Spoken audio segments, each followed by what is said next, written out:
अगर सतगुरु को जीतना चाहते हो तो अपने आप को हराना होगा। जीतने की आदत उसी व्यक्ति को होती है जो हमेशा अपनी मैं और मेरी में आगे बढ़ता है, और हारना केवल वही जानता है जो अपने अंदर भक्ति भावना रखता है और निम्रता रखता है। क्योंकि जो जीते हैं तो यहाँ से खाली हाथ ही गए हैं, और जिन्होंने अपने आप को हरा दिया तो फिर उन्होंने यहाँ पर बहुत कुछ पाया। क्योंकि जीतने वाले तो बहुत हैं लेकिन हारने वाला कोई नहीं है, और कोई एक आधा ही ऐसा होगा जो अपने आप को हराने की कोशिश कर रहा है। और वो सुबह सुबह क्या कर रहा है? किसी गरीब की मदद कर रहा है। अगर किसी को किसी भी चीज़ की ज़रूरत है तो वो उसकी ज़रूरत पूरी करता है। और जो जीतने वाले हैं तो उनके पास सब कुछ होते हुए भी सोच रहे हैं कि और इकट्ठा कर लें, बस इसी चक्कर में लगे हुए हैं। अब चाहे कोई भी सेक्टर हो, चाहे सरकारी चाहे प्राइवेट, तो वहाँ काम करने वाला व्यक्ति अपना आधिपत्य जमाने की कोशिश कर रहा है, और फिर उनका सारा ही दिन ऐसे ही गुजर जाता है और उन्हें पता भी नहीं चलता, और दिन कब हफ्तों में और हफ्ते कब महीनों में और कब सालों में गुजर जाते हैं, पर उन्हें नहीं पता चलता। और फिर जब धर्मराज के सामने पेश किए जाते हैं तो फिर थर थर काँपते हैं। और उन्हें आभास कब होता है? जब उन्हें सबसे पहले रोग घेरते हैं और डॉक्टर कहते हैं कि तुम्हारे पास ज़्यादा समय नहीं है। फिर उन्हें एहसास होता है कि हाय, मैंने क्या किया, सारी ज़िंदगी व्यर्थ के कामों में ही गुजार दी। तो भाई, तुम्हें सब कुछ पता था, तूने देखा था कि तेरे बड़े बुजुर्ग इस धरती से चले गए, तो उन्होंने अपने साथ कुछ लेके गए? क्या वो अपने साथ ये धन दौलत लेके गए थे? कुछ भी नहीं। और क्या तुम लेकर जा सकोगे? क्योंकि भाई वो भी खाली हाथ गए और तुम भी खाली हाथ ही जाओगे। क्योंकि भाई हम जीतने के आदी बन चुके हैं, और ये जीतने की आदत केवल मैं मेरी की आदत है। अब समझने की कोशिश करो कि हम कहना क्या चाहते हैं। हम कहना चाहते हैं कि पहले साइकिल पर चला करते थे, बसों में धक्के खाया करते थे, और अब कार आ गई है, कार में चल रहे हैं। पहले पूरे परिवार के साथ एक छोटे से मकान में रहते थे और आज बड़े बड़े मकानों में रह रहे हैं। बड़ी सी कॉलोनी है, उसमें रह रहे हैं, और ये सब कुछ होते हुए भी दुखी हैं। मन में एक चटपटाहट है कि वो भी मिल जाए, ये भी मिल जाए, यहाँ भी जीत जाऊं। हर क्षेत्र में ही लोग जीतने को तैयार हैं। तो भाई क्या करोगे जीत कर? कभी सोचा है? संत मत में जहाँ आप चाहते हो कि हमारी तरक्की हो, हम चाहते हैं कि हमें चलते फिरते परमात्मा के दर्शन हो, हमें गुरु का नूरानी रूप दिखाई देता रहे और आत्मा नाम का सिमरन करती रहे, और हमारे से जो शब्द निकले तो वो इतने प्यारे निकलें और इतने कोमल और मीठे निकलें कि लोग हमारी बोली सुनने के लिए तरसें। लेकिन आदत तो जीतने की पड़ी हुई है। तो भाई ये कभी नहीं हो सकता है, क्योंकि जो अपने आप को हराना जानते हैं वही सब कुछ पाते हैं। अब आप किसी भी संत महात्मा की जीवनी पढ़कर देख लो, उन्होंने खुद को हराया है तभी कुछ पाया है। तो क्या नहीं था? मेवाड़ की रानी के पास किसी चीज़ की कमी नहीं थी, और मीराबाई, उन्होंने भी सब कुछ हार दिया जब उस परमात्मा को पाने की, जब उसके अंदर तड़प पैदा हुई तब। और स्वामी जी महाराज को देख लो, साहूकार के बेटे थे, सब कुछ उन्होंने हार दिया। और इसी तरह अन्य संत महात्माओं ने अपना सब कुछ दे दिया और हम हैं कि अपनी जेब से 100 रुपया भी किसी को देना नहीं चाहते।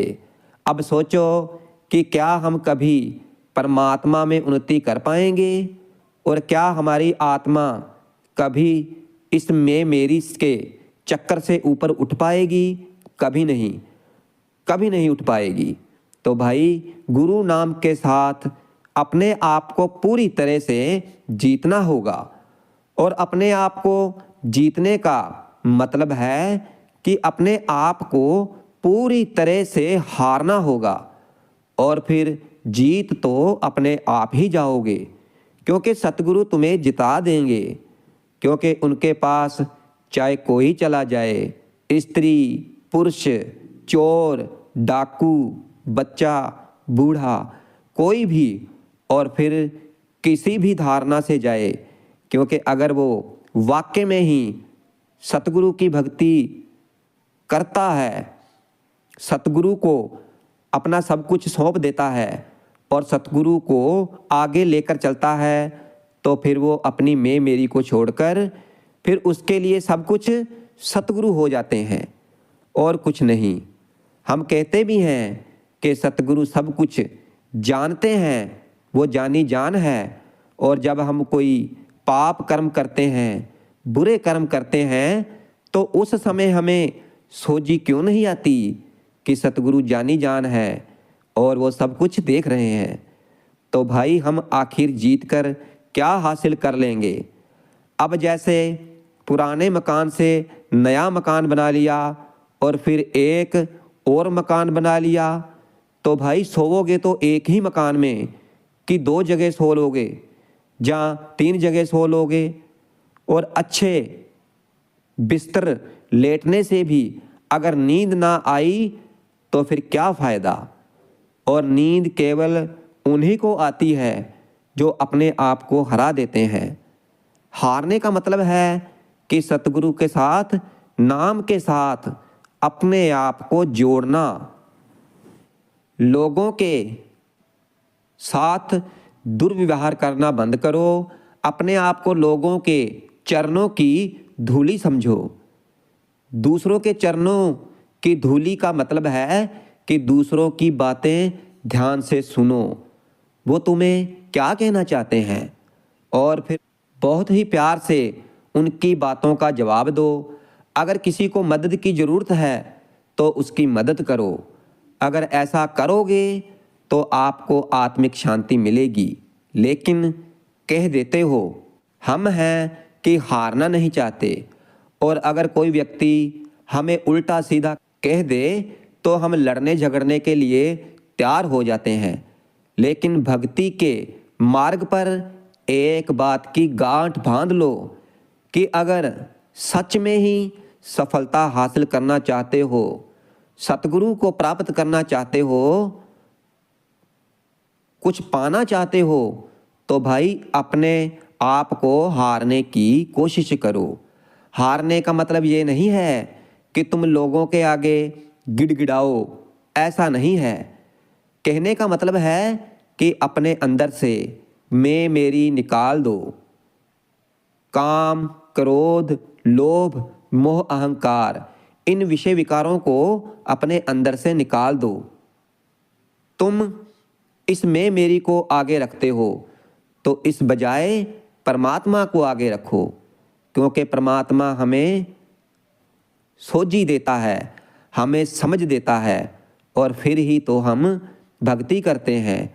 और अगर हम भक्ति और शक्ति के द्वारा ही सच्चे दिल के साथ करते हैं तो फिर हमें पावर मिलती है, शक्ति मिलती है, और शक्ति के द्वारा ही हमें अपने आप को जानने की सोझी आती है, और फिर ही तो हम दूसरों से अलग होते हैं। दूसरों से अलग होने का मतलब ये नहीं कि हमारा रंग रूप बदल जाता है जैसे आम इंसान और हम, बस फ़र्क ये होना चाहिए कि हमें हर वक्त ये एहसास होना चाहिए कि हम एक पल के लिए भी उस सतगुरु को नहीं भूलेंगे और उस नाम को नहीं बिसारेंगे। क्योंकि अगर आम इंसान की तरह सारा दिन दुनियावी काम के बारे में सोचते रहे और सांसारिक रिश्तों के ही निभाने में लगे रहे, सारी ज़िंदगी इन रिश्तों को निभाने में ही गुजार दी, तो फिर हमारा कुछ भी नहीं बनेगा। हमें तो चाहिए कि ज़्यादा से ज़्यादा समय सिमरन भजन करें, नाम भक्ति करें। तो भाई जैसे भी हो, अगर एक बार अपने आप को हारने की कला सीख गए तो फिर सब कुछ हासिल कर लोगे।